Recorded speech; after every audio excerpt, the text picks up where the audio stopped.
All right, let's keep going. Another amazing story, and again, the theme that's building for the entire day comes from our next guest, Andrea Brimmer. She is the Chief Marketing and Public Relations Officer from Ally Financial. I think you're really going to like her story. Please welcome Andrea. How are you? Good to see you. So good to see you here. Thank you for coming. Oh, it's my pleasure to be here. What an honor. I am excited to talk about your story because when we did the call prior, I was kind of blown away by it, to be honest. So, you. How many of you are familiar with Ally Financial? Good. I can keep my job. There's a good amount of you that know the brand. Thank you. So give us the sort of potted history, sketch the business, how it started, how it grew over the last 15 years or so. It's a pretty incredible story because we really are only a 15-year-old brand as Ally, but have a longer history prior to that, almost 100 years, as GMAC. So our company began as part of General Motors, and during the financial crisis of 06, 07, in that period of time, in order to stave off bankruptcy, GM sold GMAC to Cerberus private equity company. And GMAC was an asset that was throwing off a lot of cash, and it was really important for GM to have that cash. And so we had this incredible challenge, which was create a new brand from the ground up. And what had happened at the time is the government bankrupted Chrysler Capital and said, okay, GMAC, you're going to be the official lender for all of the GM dealers, all the Chrysler dealers, and whatever other business you can get. And so we had to create a company from the ground up. And in order to be able to fund the auto asset class, we had to create a consumer bank. The markets were closed. We couldn't borrow money. We couldn't do securitizations. So we had to raise funds, and those funds came in the form of deposits from consumers. Right. And so that's how Ally was born, and it was... but you weren't born with a bucket of cash. No. You were born with a need to raise funds in order to conduct business in an environment where people were, it was a disaster. Yeah, and this is the amazing thing, right? So people... it was analogous to the Depression. And I don't know if people can remember back to that time, but we literally heard people saying, I'm taking money out of my bank and I'm putting it in my mattress. People were terrified. The other issue for us is we didn't have capital, as you mentioned, to build branches or to buy branches. And so we had to launch a digital financial services company. We were the first to do that. And it seems crazy to think about this, but we launched in the same year that Apple launched the smartphone. Yeah. And so we took this huge bet that everybody was going to bank in the palm of their hand. And that made my job really difficult because I had to convince people to send their money to the internet, which was a really scary proposition that people had never done before. Right. So fast forward to now, describe in a few words, what's the Ally brand? What's its vibe? So what I'm really proud of is I think we've created a really differentiated, really relevant, really disruptive brand. And that was really done out of necessity. As I mentioned, we had this challenge of trying to get people to send their money to the internet, trust us. And part of that was do people love their banks? No. We wanted to create a bank that people would actually love. And so we started in the simplest place, which was think like a human. And that's been something that has always driven everything from our product roadmap to our consumer experiences. And I think I was telling you, John, there's a meeting that we had. It's kind of one of those you'll never forget in your entire career meetings. And we sat in a room, there were 15 of us, and we said, what do we want to make the value proposition of Ally? And we just started yelling out everything we hated about banking. ATM fees. So that whiteboard filled up. Yeah, it did fast. ATM fees, offshore experiences, lack of 24/7 service. If I'm 2 o'clock in the morning, I have an epiphany that I'm going to bounce a check, I want to be able to talk to somebody. And we solve for all of those customer pain points. And that really I think has led to what the vibe of Ally is today, which is this relentless ally. And we picked the name because we wanted something that meant something literally as well as figuratively, and something that really could create engagement and move people from hatred and apathy towards actually favorability for a bank. Yeah, and I want to get into some of that favorability in a second, but first, I wanted to show a couple of spots from the history of your work. You're really a challenger brand, right? Absolutely. I mean, not only were you the first at-scale digital bank at a time when people weren't necessarily ready for that, but you also called out your industry, right? So before, I want to hear about this, or maybe you can set it up a little bit. We're going to play two spots, Truck and Pony. Yeah. Can you set it up? Yeah, let me set it up. So, you know, as I mentioned, this was an industry that largely people were either apathetic, which they shouldn't be apathetic. You shouldn't be apathetic about your money, because they were resigned to the fact of, I can't do anything. I can't do anything about fees. I can't do anything about not having 24/7 service. I can't do anything about it being a very fractured and difficult process to work with my bank. And we came out with a value proposition that was different, that you could. And in order to really put the brand on the map, we needed to call out all of the things that were happening in the industry that just simply weren't right. And the reality was there was no reason for them other than for banks to make a lot of money off of you. And our idea was, we want to make money with you. And so Truck and Pony, we use kids as the arbiter of the truth, and kids are brutally honest. I mean, to this day, my kids, do I look good in these pants? No, you look terrible. Okay, thank you, that's what I wanted. Whereas my husband's like, you look great, honey. So kids is the arbiter of the truth, and they were all shot hidden camera. Kids didn't know they were gonna be in commercials, and we got some great truisms from these two spots. So we'll play Truck and Pony. Would you like a pony? Yeah. Would you like a pony? Yeah. Here you go. This is for you. Oh, that's fun. Yeah. Well, you didn't say I could have a real one. Well, you didn't ask. Even kids know it's wrong to hold out on somebody. Why don't banks? We're Ally, a new bank that alerts you when your money can be working harder and earning more. It's just the right thing to do. Have some fun with that truck. Okay, time's up. Here you go. That's a nice one. I made that. A piece of junk. Yeah. I want the red truck. Well, you can't have the red truck. See, that was a limited time offer only. It's right here in the fine print. Even kids know it's wrong to hide behind fine print. Why don't banks? We're Ally, a new bank whose rates will always be among the top, with nothing buried in the fine print. It's just the right thing to do. What was the time frame of that? What was the time frame of that? That was back in 2008. 2008. Yeah, so for our 10-year anniversary of Ally, we actually brought the kids back as grown-ups, and we gave the one girl that got the fake pony a pony ride, and filmed the content, and we got the kid that got the lousy truck a monster truck ride, so he was pretty happy. That's great.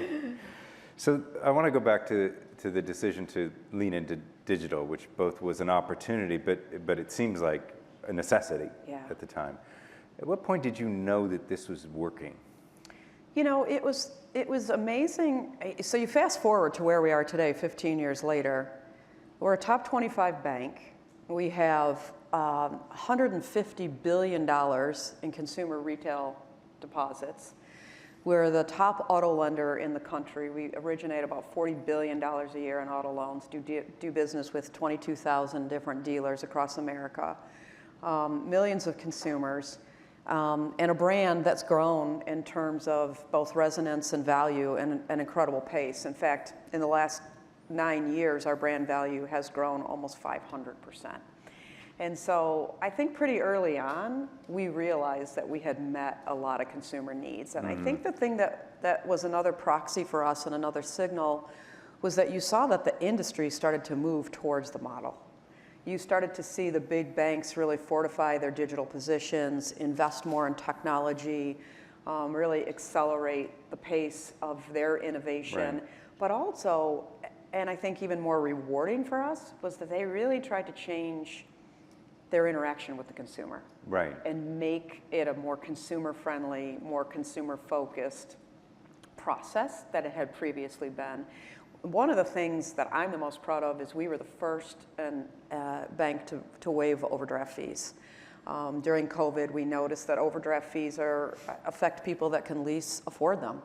And so, we've always done things that were putting people before profit and really not just talking the talk, but walking the walk. And waiving something that's a massive fee generator was another proof point of what Ally's about. And so for us, I think you see these things all working together. I just can imagine the presentation to the board where you're like, well, we're just going to basically cut X number of basis points off our margin. I mean, how do you justify that? I think because we have we've got this very strong ethos around do it right. Mm-hmm. And we believe often that the best marketing isn't always a marketing campaign, it's a big brand act. And we play the long game. And doing things like waiving overdraft fees is an example of playing the long game. With short-term pain in terms of the fee generation, but what it did for us is it brought not only an incredible amount of earned media, which had its value, but an entire new portfolio of customers right. that said, I want to do business with a bank like that. And then the lifetime value of that customer and the stickiness. We have a 96% retention rate of our customer base. Wow. It's incredible. Yeah, that is. So I want to pivot now to actually the reason I reached out to you was I think I read somewhere about specifically your commitment to women's sports. Mm-hmm. And this is an area that over the past year, I had some students who decided they wanted to start a publication focused on women's sports. So we did the whole business plan and I looked into the market and I'm like, wow, this is taking off. It's just like, this is the year. Yeah. I realized early this year, this is the year it's just taking off. But you committed 5 or 6 years ago, and you really aligned the brand with that. How has that worked for you? Where did that come from? What have been the benefits of committing early to what has turned into a really big trend? Yeah, it's a perfect signal. We saw a lot of signals. First of all, I kind of come by it naturally. I was a college athlete. I played soccer at Michigan State, and I was actually on the first ever women's varsity team at Michigan State. We were the second varsity team in the Big Ten when it was actually 10 schools and not like 38 or however many it is now. Yeah. And so, I've always known the power of athletics, and there were a couple of signals that we saw that were really important. One was that 94% of C-suite women played sports and 57% played at the collegiate level. We thought, well, that's pretty interesting. As a bank, we have a responsibility to create economic mobility and trajectory, and that's a really interesting stat. The second stat we saw was that women's sports were receiving less than 5% of the media coverage and less than 1% of the sponsorship dollars. And we just felt like there was huge potential there. Tim was just in here talking about the NFL. I'm in a category that spends $50 billion a year on advertising and marketing. We're less than 1% share of voice in terms of spend in that category. So how do I break through in a really crowded marketplace? And we thought, if we can really make meaningful impact in the women's sports space, it's evergreen, it's needed, and it's important. And so we first committed to the NWSL, came on as a league sponsor for the NWSL, did a number of things around that, but I think the big turning point moment for us was the 50th anniversary of Title IX. And we wanted to do something meaningful. We didn't want to just do a tribute ad or do something that wasn't really going to do anything. And so this is how fast this went down. On a Thursday afternoon, we got this idea that we were going to make a 50-50 pledge, that we were going to commit that for every dollar we spent in men's sports media, we were going to match dollar for dollar in women's sports media. On Friday morning, I called Julie Foudy, played for the '99 team, is a good friend, and she was hosting the ESPNW Summit. And I said, hey, can we do a live stream into the summit next week and make a big announcement? She said, sure, no problem. We had nothing figured out. We didn't know how we were going to do it. We didn't care. We just said we're going to figure it out. And we announced in that conference 4 days later our 50-50 pledge. Yeah. Can we watch that video? Yeah, okay. Let's do it. So we're gonna watch a video about the 50-50 pledge. Women's sports receive less than 10% of total sports coverage on TV. And poor coverage equals low fan base, which equals bad time slots, which equals poor ratings, which equals cheap media deals, which equals lack of revenue for the leagues, which equals minuscule pay for the players. It's a vicious cycle that needed to be broken. As a bank founded on being a financial ally, we understood that while media investment isn't sexy, it's the single most effective way to achieve financial equity and eliminate the massive pay gap. While other brands were just putting their logos everywhere, Ally took action and chose to invest in the advertising media that would actually break the cycle. Overnight, we reinvented the approach to sports media by becoming the first brand in the world to commit equal media dollars to men's and women's sports with an initiative called the 50-50 Pledge. For every dollar that we spend in media in men's sports, we're going to match that 1 for 1 in women's sports.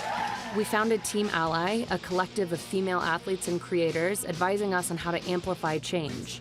And we pioneered deals with media partners like Disney, expanding coverage for female athletes across ESPN and SportsCenter. But our proudest achievement? Women's sports belong in prime time. Using the power of our media investment to move the NWSL championship game to primetime for the first time ever, resulting in a 71% increase in viewers and the most watched NWSL game of all time. We transformed sponsorship into an act of allyship. Since our initial pledge, we've exponentially increased our media spend by more than 400%. We've proved that our investment isn't just good for the world, it's good for business. And best of all, we've paved the way for other brands to also achieve equality in women's sports. We're already making history, but we're just getting started. Ally, do it right. Yeah, good work. Good work.